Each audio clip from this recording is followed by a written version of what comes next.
Many people across the country and around the world are awaiting the results for the United States presidential election. Today, I talk one-on-one with former South Carolina Governor and former United States Congressman Mark Sanford for this special edition of Quintin's Close-Ups. And if you haven't already, subscribe to my YouTube channel and like Quintin's Close-Ups on Facebook. Former United States Congressman and former South Carolina Governor Mark Sanford, welcome back to the award-winning Quintin's Close-Ups. Pleasure to be with you. Oh, I appreciate it greatly. Well, as you know, the talk around the country and around the world is really about the results of the current United States presidential election. And just recently, you said this on Twitter. You said this quote, "Given the reckless comments by the president last night on ending the counting of votes, it's vital all of us as Republicans speak up in condemning this notion. Every vote counts. Our institutions and democratic traditions are the glue that is, that has held us together for 244 years. Congressman and Governor, let me ask you this. What is the state of those traditions right now?" Well, they're being tested. I mean, this is an important election, and you've got a sitting president of the United States saying, "Stop counting the votes."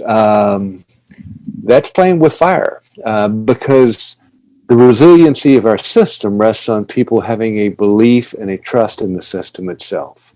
If people come to believe that their vote doesn't matter, that the system is rigged, well, guess what? It doesn't break down just at the presidential level. It breaks down at the state and the local level because people say, well, this wasn't a real election. This is what they have in the Soviet Union. This is fake. And it really begins to create real problems. So I think that the comments were indeed dangerous. I think that they were reckless.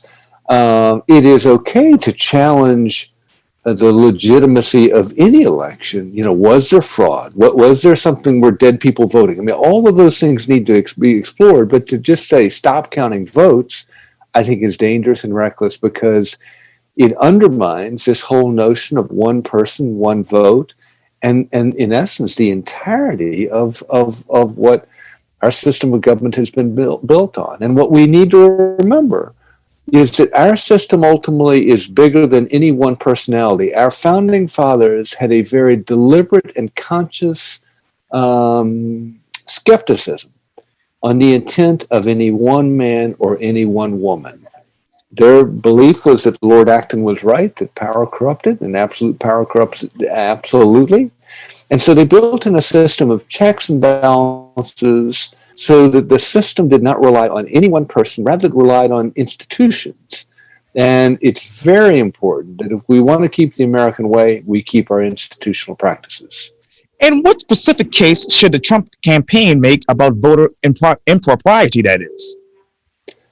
Well, that's perfectly legitimate to say, well, look, if these different wards of Philadelphia, there's this kind of incongruity or inconsistency, that's perfectly legitimate. But do that after all the votes are counted. And then let's figure out which ones were right and which ones are wrong. Are there patterns that would concern any of us? But you don't stop counting votes till they're all counted. Now, I know a lot of people trusted Pennsylvania and the elected officials there 4 years ago. What's different now? Well, what's different is one, COVID. And so you have a different pattern with regard to votes. The president himself, and this needs to be remembered, had said, don't cast your vote early, wait for election day. And so people did that. And so now they're counting the votes that were cast early, and disproportionately, not surprisingly, they're Democrat based on what the president had said. But that's what he had asked for. And so what's different is COVID has set up a pattern of people voting early so they could avoid voting in place. I myself did this. I went over to Seacoast Church in Mount Pleasant and cast my vote before Election Day because I was concerned about lines and the amount of time it might take doing that versus doing it early. One of the things that's interesting to look at in the electoral returns around the country is if you give people more ways and times and dates in which to vote, they take advantage of the system. And so more people have participated in this election than any other election past. And ultimately, that's a good thing. That's something that should be celebrated. Should it be examined whether or not there are inconsistencies or something that went wrong at a particular polling place? Absolutely. But that is not what we're talking about here. What we're really talking about in Pennsylvania is The president doesn't like the results this time versus 4 years ago. And is the system rigged in your mind? No, I mean, have I mean, again, I was elected governor of South Carolina Right, twice. Are right. there a couple of counties wherein you see some stuff that's a little bit weird and you don't like? Yes. But are those on the margin? Yes. The overwhelming number of folks out there on both the Republican and Democratic side participate in the process, and they go cast their vote and they go home and they go on with work. So are there bad actors in the system? Yes. If you look at Lyndon Johnson's election way back when, Right. and some of the counties in Texas, absolute corruption going on. So are there things that go wrong? Yes. But in a national election, there's no giant conspiracy out there. There's some bad actors and they ought to be found out. They ought to be investigated. They ought to be gone after. But that's not the whole of the system. And let me get to the president's side, because this is coming from the New York Times. It says this, and he says this: if you count the legal votes, I win. And this is obviously before some people claim that he said some very unhinged things, I believe. Where would the legal votes be for him right now? I mean, all across the country, there are plenty of legal votes on his behalf. In fact, more than I believe he had last time, which I think is a compliment to him. The fact that anybody can, I mean, it's easy to get elected to once to anything. It's hard to get reelected. And as a credit to him, what it's meant is that he's expanded his base, and some people that weren't on board last time are on board this time. That's a good thing. Those are legitimate votes and legal votes, as he puts it. But to say that everybody else is not legal or legit, that's beauty in the eye of the beholder. And it doesn't fit with the reality of people having disagreements in politics and saying, I hear you, but I'm voting against you. And a lot of people did this year. And I know I might say this. If indeed the president loses, and I suspect we're a matter of hours out from knowing one way or the other,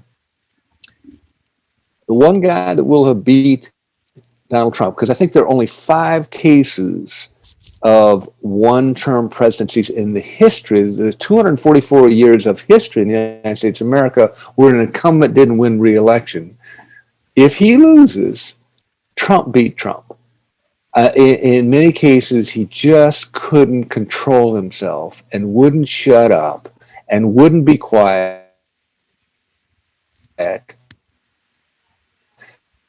On kinds of necessity entered into that turned off young millennials, they turned off suburban women, they turned off working women, and a host of others. If he loses, and again, being one of only 5 in the history of this country to have done so, it will be because he beat himself. now, if he were to lose, like some people obviously are predicting, how should the president accept the will of the American people? Graciously. Again, it's not about us. Too many of us in the world of politics begin to think that we're indispensable and it's about us. It's not. I mean, the system goes on. The institutions are larger than any one individual. And he should, for the sake of our country and the sake of continuation of the traditions and institutions that have kept us in as a working republic for 244 years, it's very important that he say, okay, I like it, but the will of the voter was cast, and in this particular instance, it does not favor me, and therefore I disagree with it. I'm going to dig my heels in. I'm going to come back 4 years from now, and I'm going to prove the skeptics wrong. All kinds of different things, but accept the will of the American public at this moment in time. That's very, very important. Whether you want to go on and contest it 4 years from now, or whether you want to start up a think tank, a radio network, a television network to challenge the status quo, that's all legit, but accept the will of the American public. And if he wants to get reelected 4 years from now, what should he start doing right now besides those other things that you just mentioned? I wouldn't presume to say. And he, as a candidate, has the profound ability to get squeaky wheels going. I have no doubt about his ability to garner publicity, traction, and other if he decides that's where he wanted to go. Let me turn to the first congressional district race. Obviously, Nancy Mace is the next obviously the next United States representative for the first congressional district, and Joe Cunningham is out. When you look back to June to right now, what is the biggest difference about that particular race in your mind? What do you mean June? What's the significance of June? Obviously, Nancy Mace won the Republican primary, and she Okay. went on to obviously face up with Joe Cunningham. Now she has won that particular race. What is the biggest difference about this race? I think that there are two things. I think one is you've got the district going back to what the district is. If you look at the numbers in the district, it's a Republican district, and Right. so midterm turnout, it can be different, as we saw 2 years ago. But in a presidential turnout number, the numbers go back to where the district is, period. And so we saw that occur in the first congressional district. And so in that regard, it would be expected that a Republican in a presidential year would take back the seat unless there were strange or different blemishes that allowed a challenger to really unearth things. But if not, it's going to go back to what it is. The other thing that I think was interesting in this instance was that I think to some degree what happened in the Senate race impacted the first congressional district race. Okay. Because what happened in the Senate race, if it had been sort of a standard $10 million Senate race in South Carolina, I don't think it would have had that much impact in the first district. But because it became such a nationalized race, because there was the amount of advertising that there was, it caused people to, I think about this race in national terms, which led them to say, do I want Nancy Pelosi as leader of the pack, or do I want Kevin McCarthy or somebody else? So I think it further hurt Cunningham's case and chances as that Senate race became a louder and louder nationalized race. And what issues particularly drove those people to the polls this time around? Well, what drove people to the polls was a euphoria against Trump. And a lot of people were for him, and a lot of people were against him. But I think at the end of the day, this was a nationalized race that pivoted around what was going to happen in the presidential election. And if somebody pulled the lever for Trump, I think it was fairly inconceivable that they would then pull the lever for the Democratic senatorial candidate or for the Democratic local congressman. And what will that district look like in 2022? I think it's tending blue. It's not there yet, but if you look at the numbers in Charleston County, you saw this with Al Cannon's race. Right. And, you begin to look at and you look at how close some of the local Senate races, Sandy Finn, go down the list. This district, given the influx of people from the Northeast, is trending more and more blue. Former South Carolina governor and former United States Congressman Mark Sanford, thank you for your time. And again, welcome back to the award-winning Quintin's Close-Ups. My pleasure. Good to see you. You take care. Likewise.